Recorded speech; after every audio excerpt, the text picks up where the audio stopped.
This is Family Time 111. We're looking at the self-management social emotional learning competency. We're going to talk about setting goals. Setting goals is important, but we often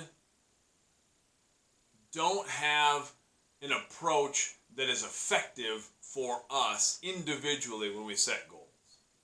An example I often think of. Beginning of the year. January 1st is approaching. It's New Year's resolution.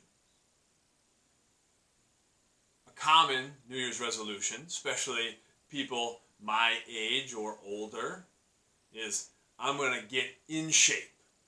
This is the year I'm going to get in shape. People often have that goal. In January, that's when the most gym memberships are sold. That's when the gyms are busiest. And then by February, it's pretty much back to normal. The people in the gym are the people who have consistently been in the gym. That happens for a number of reasons. People will say, I want to get in shape. If we say I want to get in shape, that's too vague. It's too broad. That's not a very clear vision. And I don't think we always need to be super specific, but it's good to be clear about what we really want. When I say I want to get in shape, do I mean I want to look a certain way physically? Do I want to feel a certain way mentally? Do I want to be able to accomplish a certain task? Do I want to be able to run a certain distance? Lift a certain amount of weight? That narrows my vision a little bit more. And it makes it much clearer when I'm thinking about what I really want to get out of this activity. Why am I motivated at all? Why do I have a desire to get in shape, for instance?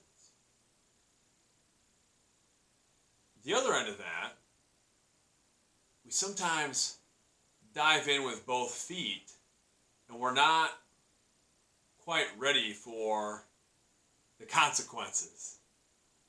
People maybe, I'm going to get in shape, I haven't been to the gym in a long time, I'm going to go lift for an hour, and then they're incredibly sore. And they think, well, I'm not able to go back and lift again today, I got to take some time off. So take a week, two, then I'll try again, and they jump in hard again, and then that soreness comes back, and that cycle just kind of repeats. They're not able to build the momentum and take those small steps. And whether we like it or not, most goals aren't achieved through sweeping grand gestures. Most things in our lives are accomplished through small actions that are repetitive, that we can do again and again, and that we can easily answer the yes or no question, did I do this thing? Did I do this task? Yes or no? That's how we achieve most goals. Little practices. The other thing that we do that sabotages our goals is we'll set goals that are hard to continually meet. Then we get disappointed when we don't hit the checkpoints we think we're supposed to be hitting. If it's the workout example, the get in shape example, we'll say, I'm going to work out for an hour every day. And maybe we do for a while. Maybe we get some momentum and we get a little bit of a habit going, but then something happens. Maybe we have a setback. Maybe we have an injury. We're not able to train for a little while. Maybe life just gets in the way. Life is messy. It's chaotic. Something comes up. Family, job, some obligation. We're not able to train for a day. Well, now we're disappointed. We had this streak going, now it's broken. I missed a day. Well, then it's pretty easy. The streak's already broken. I didn't accomplish my goal of working out an hour every single day. So now one day can become 2 days.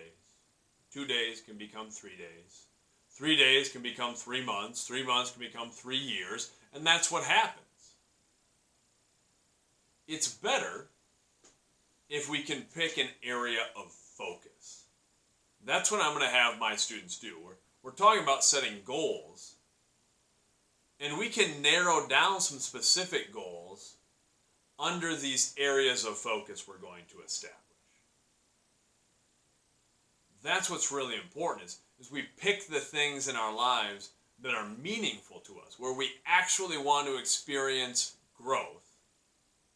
We set those areas, and then we just go to work.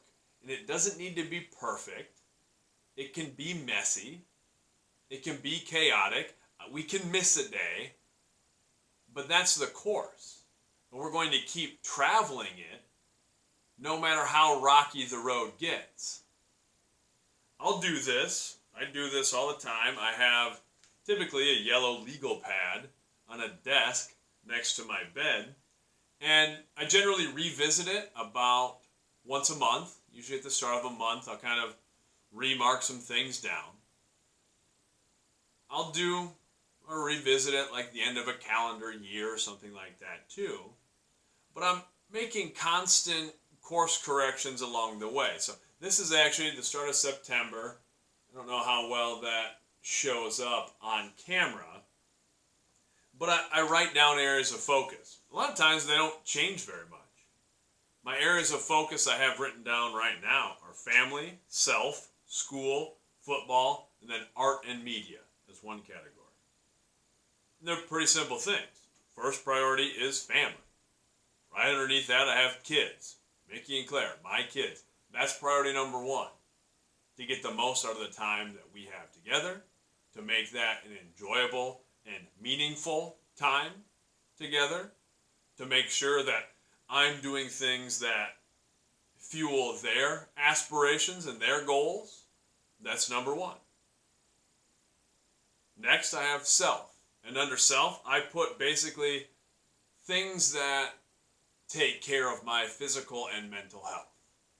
Because if I'm not doing that, then I'm not able to give my best to all the other things that I like to do. I can't be my best as a father, as a teacher, as a coach, as a friend, if I'm not taking care of myself. So that's the second thing. Underneath there, I have things like jiu-jitsu, strength, conditioning, flexibility, meditation. That's kind of under self. That breaks it down a little bit more. Then I have school, football. In those categories, I just kind of check off things I'm doing extra outside of the school day. If I'm planning a lesson that I want to do. If I'm working on a game plan for football. I give myself credit for those things. Even though I'm already going to do them, it's good to create wins. And then I do the same thing with art and media. And that's any media stuff that I want to do outside of my regular job. Write something, draw something, create something. Because that's an important part of who I am as well. So underneath those things, I'll just make tally marks when I do something in that area. I try to look at this every day. In the morning, when I get up, take a look at it. Even though I know what's on it, take a look at it, make it real. And at the end of the day, I try to do the same. Take a look at it, do a little self-evaluation of the day. Did I hit these different things? What things haven't I hit for a little while? So I don't put limits on it. I think that's a dangerous thing we do with goals as well. It makes me think of the letter grades we assign in school. My students know I'm not a big proponent of traditional letter grades because I think it can be limiting. We all understand the game of school, where it's on one end, what do I got to do to pass? Just let me know what I have to do to pass. I'll do that. I'll get the passing grade. That's all I'm interested in doing. Then the focus isn't about on lifelong learning. It's not about developing a new skill. It's not about individual personal growth. It's about, what do I have to do? The bare minimum. On the other end, I'm very guilty of falling into this when I was a student. What do I have to do to get an A? Just tell me what I have to do to get an A. That's also limiting. How much more could we learn? How much more could we grow if we weren't concerned with just the task I'm supposed to do to get an A? I often think of riding a bicycle without training wheels. It exists on a bell curve. Most people learn to ride a bike 5, 6, 7 years old without training wheels. Some kids are going to jump on a bike without training wheels when they're 2 years old. And they push the pedals and off they go. Other people don't learn to ride a bike until adulthood. But if the goal is to ride a bike, does it really matter when we learn to ride a bike? Does it really matter how many times we fell off the bike before we got it right? Not at all. Ideally, that's what it should be anytime we learn, anytime we grow, anytime we pursue any goal. Does it really matter how long it took or how many times we fell and scraped our knees? No. Did we get where we wanted to get? Did we make the growth we wanted to make? And by just creating areas of growth, by establishing those things, we don't put limits on where we can go. Because we never really know where life is going to take us. If I'm focused on my kids, they get older and they get different interests and we're going to do different activities. But I'm focused on giving them my best, giving them positive energy. If it's focusing on my personal health, back to the example of getting in shape. I don't know what my schedule is going to look like from 1 week to the next always, let alone a year to the next.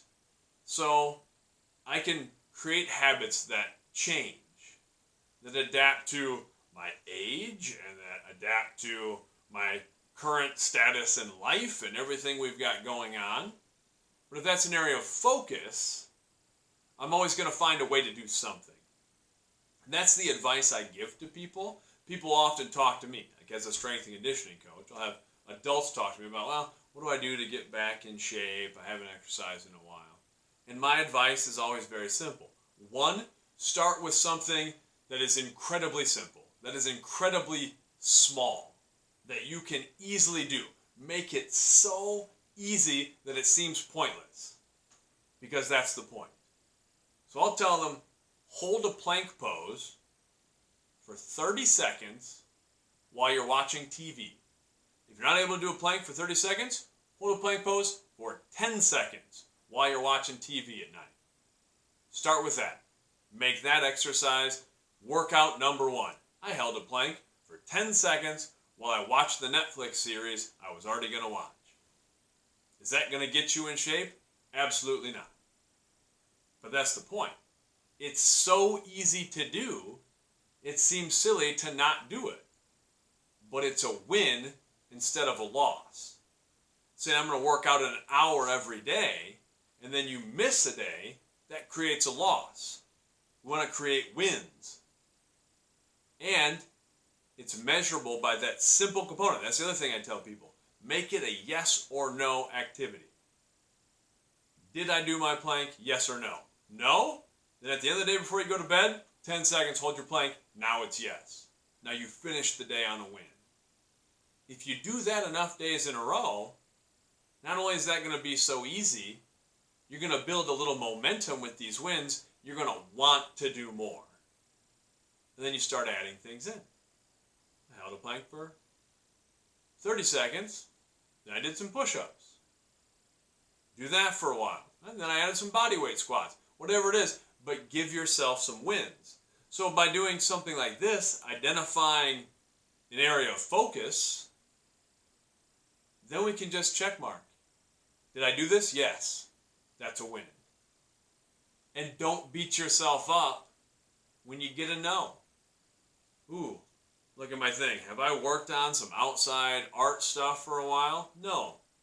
That's something I should do. Maybe I should grab my guitar tonight, play a few songs, jot down some things I want to write about.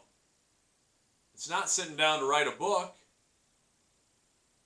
but it's a start. It's a little something. That's something people ask me about all the time too. As an author, I've published a book. I have a lot of adults tell me, I've always wanted to write a book. Start writing. That's it. All you have to do to be a writer is write. There is no other requirement. Now, if your goal is to get a book published, to make money as a writer, that's a different thing. And there's steps to that process too. But if your goal is, I want to write a book, the only thing you have to do is write a book. And the best time to start is right now, this second. Don't wait for the start of a new month. Don't wait for the start of a new year. Don't wait until after I get this thing done. If you write one sentence today, you're one sentence closer to the book you want to write. So just start. That's the thing. If our goals get too specific too, well, I'm going to start here. Here's my end point. Just create an area of focus. So we're going to talk about that in class. We're going to talk about some of the obstacles that might get in our way, but also some of the resources we have. And that's what I want us writing down, is just areas of focus. I rambled on a little bit again. Some of the other teachers have told me that last week's was too long, but the truth is, I don't really know what I'm going to say until I start talking, and my students kind of know how that goes, so I apologize. This one looks like it's pretty long too. But I appreciate having these conversations. Until next time, much love.